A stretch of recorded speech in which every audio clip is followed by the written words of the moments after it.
السلام عليكم ورحمة الله وبركاته. ازيكم يا بنات، عاملين ايه؟ ابني مصمم ينزل الساعة 11 بالليل، الوقت متأخر، عايز يجيب عصير من المحل. قلتله استنى بس عليا. قمت كده كان عندي كام حبة فراولة وكام حبة موز، قلت بقى اعمل لك احلى كوكتيل. مسكت حبة فراولة كده ضربتهم في الخلاط يا بنات، وقمت عملت الكوكتيل، واحسن من العصير المعلب واحسن من اي حاجة.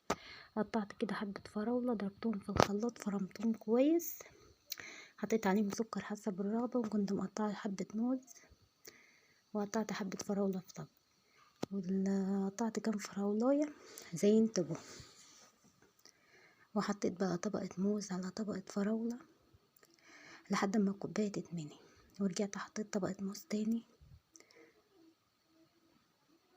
والعصير بقى اقلبه، ونزلت بعصير الفراولة.